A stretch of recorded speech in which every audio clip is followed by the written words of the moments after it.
You are listening to I Am Refocused Radio with your host, Shemaiah Reed. This show is designed to inspire you to live your purpose and regain your focus. And now, here's your host, Shemaiah Reed. Welcome back to Am Refocused Radio. Once again, we are here today, and today, man, we have a true honor. We're kicking off the new year. Happy New Year. It's 2026. First show of the year is happening this Sunday, and we're recording on a Friday. I have our special guest today, Scott Martin. He is an award-winning soccer coach, father, disability advocate, and the author of a new book that you can pre-order right now. It's Play From Your Heart. And I can't wait to dive in and learn about his story. After we play this interview for you guys, I want you to do your homework assignment. We did it late last year. I'm going to start again in 2026. Please share it with just one person. That's it. It's real simple, real easy, but it's very effective. And I just want to thank you all for tuning in. But first and foremost, Scott, welcome to the show today. How you doing, man? Thank you for having me on this show, Shemaiah. I'm really looking forward to talking to you. I've listened to some of your shows, and I like your style. This is going to be fun. Well, I appreciate you, and I want to say again to you, Scott, Happy New Year to you and yours. And tell us, first of all, a little bit about your story, because you have a lot in there, from surviving a life-threatening illness that changed your body and your career, but you also redefine success and leadership and purpose, because with this book that people can pre-order, Play From Your Heart, I know it's going to inspire people, and it's very timely for the new year to kick off. Yeah. So I used to teach social studies and history at the high school level, and I worked my way up coaching soccer into the college level, but I'm back now just as a substitute.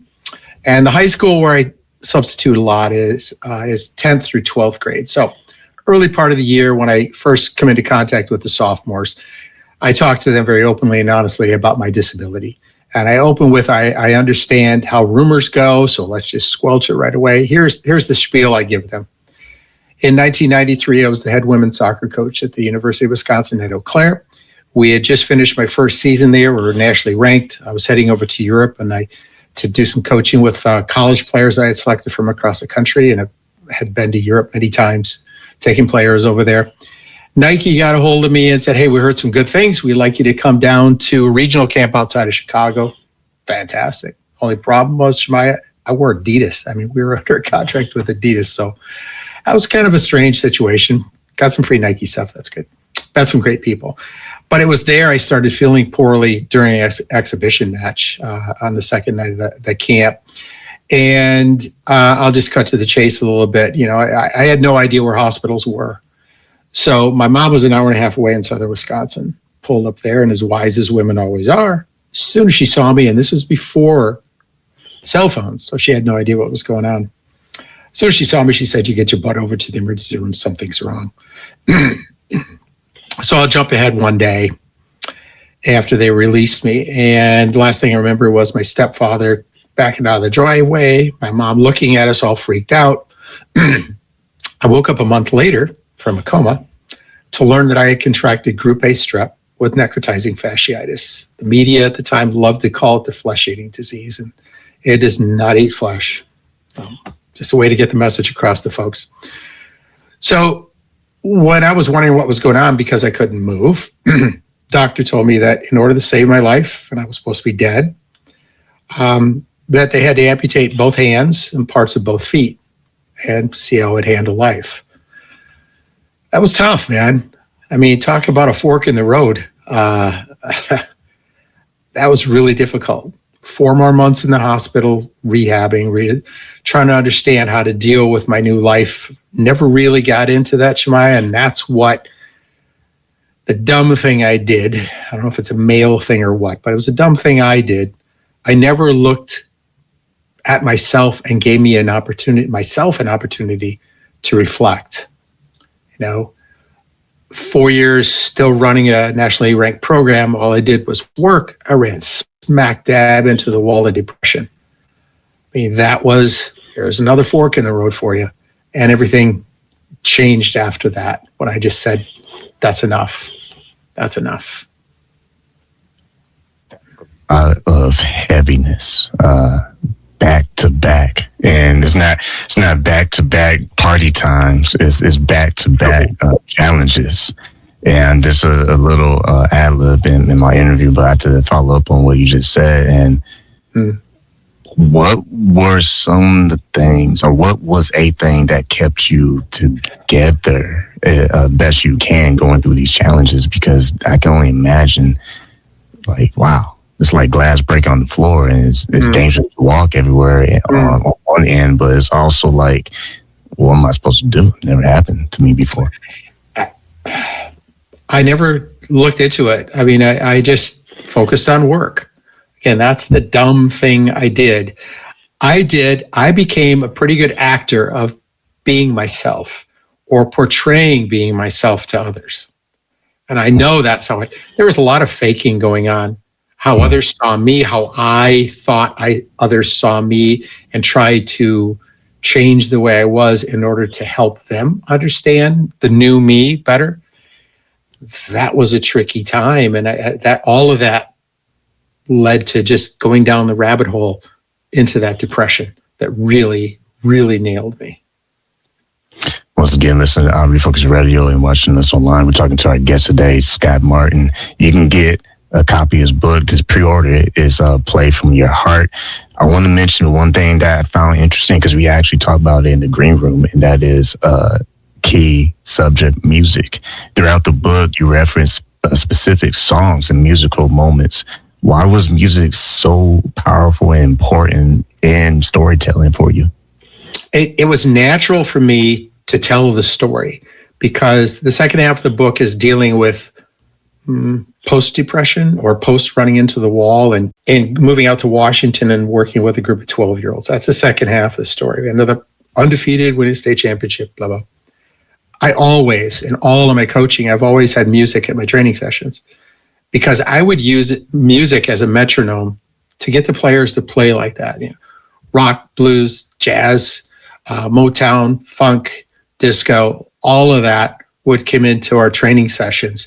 And you know what, really interesting, Shemaiah, after we wrote the book, it dawned on me, man, this is an opportunity to do something different as an author, to provide an opportunity for readers to be interactive. So what I suggest to readers is, and most of them are probably going to be reading it electronically anyway, open another tab, go to Spotify or someplace where you can, once you get to a certain song, go into that other tab and play that song, get it to feel of what's happening with the story, then come back and continue reading. I think doing it that way, and I've done it, I think it's really interesting. It just pulls people in, it gives them a chance to become more involved than just reading. It's to feel it more emotionally. Music is powerful, and it has some very common parallel with the show, and I would argue any show, and that is the power of storytelling. Storytelling has been around since ancient times. Everyone has a story. I mean, if those who are religious or not religious, or person of faith, in the Bible, there are nothing but stories of conflict, stories of ups and downs, of sunrises and dark clouds, if you will. But storytelling is powerful, but music sets the tone. It has an emotion that it grips people, whether it's you like rock, or you like jazz, or you like gospel, or you like hip hop music, whatever you tune into, whatever's your flavor, if I can put it that way. It's very powerful. Oh, extremely. And I actually have always been successful in my coaching. And I think that's just one of the aspects of it, because what I promote in coaching and in my players is to play freely, not to be feeling like you have the weight of a coach telling you what to do and directing.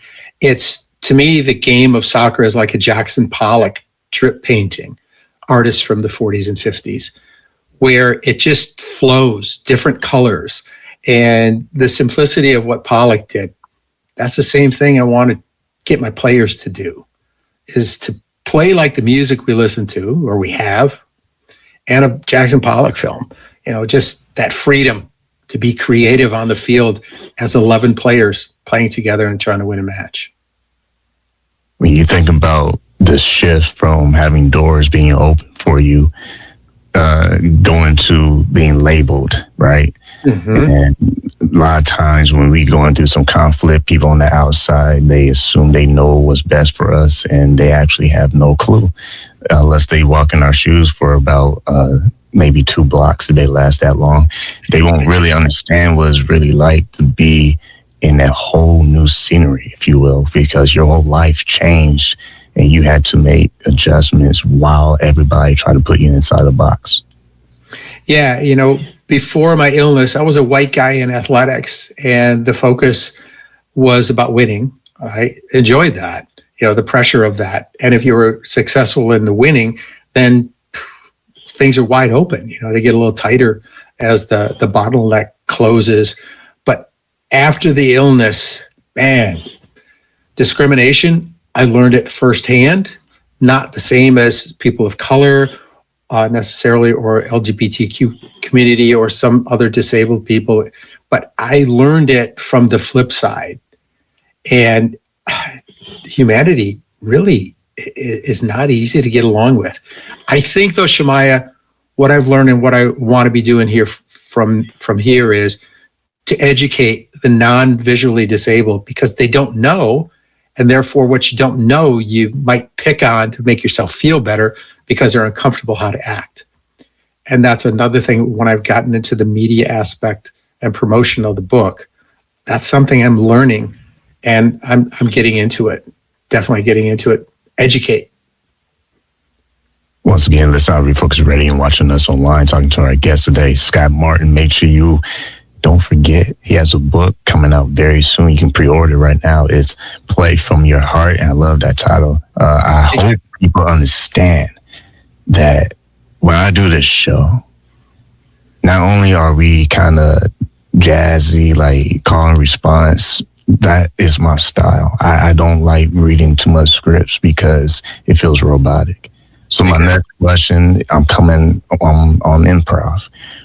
In your book, when you think about running into a brick wall of depression, when that actually happened, that moment, how were you able to gather yourself and say, you know what, this is what I have to do? I resigned my position in, I think, April of a year. And in June, we started a 2-week-long, $10 million medical malpractice suit against the physician who told me to go home and drink Gatorade when I first presented myself to the emergency room. Lost. So that's there's another brick wall right there for you. So here's what I did, and I wrote about it very clearly in the book. And one of the parts of the trial was I was not asked to come in to the courtroom while they had a psychiatrist there. And I know they were talking about me and suicide, being an athlete, how to handle things. Especially after losing the trial, I went home, I closed the garage door. I had a 3-level apartment, bottom was the garage. And as the door was going down, I thought how many of my friends and people wouldn't be surprised if I let the door just stay and left my car on. Or if I went out and bought a pistol and just said, screw it, just done with it. I don't think they would have been surprised. But that is the clarity. I actually had clarity. And I went up, I pulled CD after CD after CD out, and I stacked them up. My cat came up on my shoulders, and it was, all right, man, the pendulum of my life has swung too far in one direction. I am going to get that damn thing to go back the other way. So I sat there all night and just let the music carry me into different ideas I would have. I did end up solving the problem, and it came down to I moved west in order to break myself down, to build myself back up. I went back to my beginning. I worked for free. I was on food stamps, all in the hopes, the expectations of a guy I was working with as a unpaid assistant with his college program to help me out. So that was a huge time in my life looking back. It was capsulized now that I look back. It wasn't that bad. But it was, strip everything away. I got rid of all my photos, my awards, plaques, trophies. Boom, I pitched them when I left Wisconsin for Washington State. So, yeah, and music was, when I describe it in the book, I Won't Back Down by Tom Petty was playing when I left. Yeah, so that was perfect. Yeah. Your phrase that you said moments ago, breaking yourself down to build yourself back up, for those who are watching and listening, when you think back and reflect on the building process, what did that actually require of you in order for you to actually move on from that difficult season? Wow. I think I thought less of how others saw me. Being an assistant at a small college may have helped, because I was able to be more myself on the soccer field with a new group of college student athletes. And it helped me come round. So again, it was just really strip myself down to the bare and, eat like I did when I was in college and didn't have any money, So it kind of took me back. Didn't have any money to go out to have a beer or anything. It was just enclosure. And I don't think I closed myself off or anything, but it was part of the process. And that was my decision to do that. If you are watching and listening to this and think there's no other twists and turns in his life, I mean, there's even more chapters, obviously, because if you go a little bit deeper in your book, there are chapters in your life when you step away from soccer to adopt 5 children. Mm-hmm. I'm going to leave that as a teaser. Tell us what in the world was going on in your mind, and why was this your selection? The deal I had with the guy when I first moved to Washington was, because he was a very well-known coach, to help me get into a position so maybe I could be a head coach. My objective was to win a national championship at Division I level. Ended up at Gonzaga. Wasn't much going on athletically there. The deal was I was going to move in as the assistant coach while that guy left and slide me in as the interim head coach. Well, at the same time, they interviewed a new athletic director. He had no idea of our sand-written agreement. Brought me in as the assistant to someone that didn't know what the heck she was doing. That was extremely frustrating. So that, with one night watching a news report of this couple outside of Seattle who had adopted 2 children from Haiti after a disaster there, something went off inside of me. I'd never thought about any clue. I'm supposed to do something with that. Called the athletic director and said, take my name off the list, because he wanted to interview me for the position. And started the 1.5-year process, throwing up bribes, wrote to Oprah, anything I could to try to get I was a brother and a sister, 2 and 3 years old, just past diaper stage. That was great. Finally, Senator Patty Murray from state of Washington helped us. 2 came home. A year later, a little boy from Ethiopia came home. 2 years after that, a little girl from Ethiopia. And 2 years after that, made it 5 with a basketball team and another little girl from Ethiopia.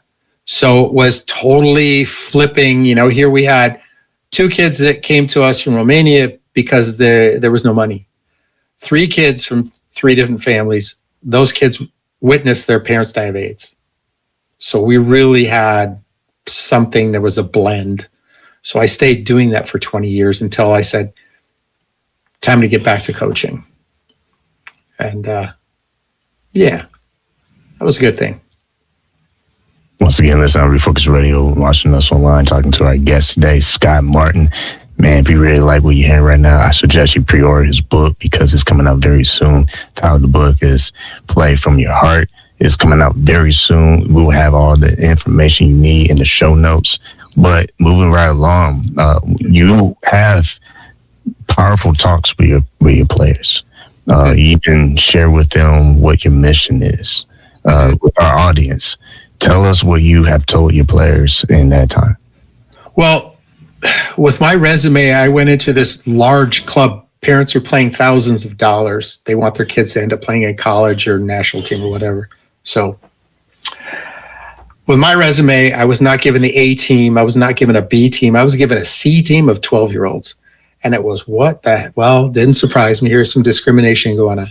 But I attended those 2 days of training sessions. A team was larger, more confident in what they were doing. The P team, B team, yeah, about the same. My kids were smaller and they lacked confidence. Well, I went after, technically, they were good players. So we worked on building their confidence. And part of that, and I think we did a pretty good job in the book, being open and honest. I told them right from the start, call me Scott. We're going to be sweating together. So don't call me coach or anything. Just call me Scott. So a lot of times, it would come up, certain things would come up and it would open up. And every time they would get into conversations with me, a lot of times individually, I knew that they were starting to come around. They were hearing, well, they weren't hearing music. I'll take that back. They were playing more like the music. So we went through the first summer. We lost in 3 tournament finals, built it up. And then we went for the state league, which came up in the fall of that year. And something really special happened that season. Life is something we can never predict. Oh, no. But it's something that we have to deal with and live. Yeah. When you think about that part of life where you don't have control, it's beyond your control, but you do live long enough, find out that you have control with your reaction towards challenges and your choices that you make on a day-to-day basis. Yeah. What hits you hardest the most when you think about the legacy of life? Not so much the sadness and bad parts of life, but when you think about the legacy, like overall, this legacy has some good chapters and some bad chapters. What sticks out most for you? I think I turned things around. I was just upstairs with my wife having lunch, and I turned to her and I told her that we had known each other we had met when we were teenagers, 40 years, and life happened. And then we got back together. And that's how the book ends, by the way, folks. Us, Sue and I. And I thanked her just upstairs a little while ago. Again, for us reconnecting. Because I said that I'm back pretty much to being that cocky guy before I got sick. And a lot of it has to do with her. With being with her. We've been together since 2018, so not a huge lot of time, but that's just another part of life, how it handles. And you put it very well, Shemaiah, about how to deal with it. And it does come down to that. How do we react and how do we deal with it? I did stupid things. I didn't allow myself to feel. I just wanted to work, and that was stupid. But it's what I did. It's how we got here. It's how I'm with Sue because of all these things that happened. I heard someone say before, it's not the weight that crushes you. It's how you carry the weight. Yeah, that's good, man. Yeah, exactly. I wasn't able to carry the weight right out of the hospital.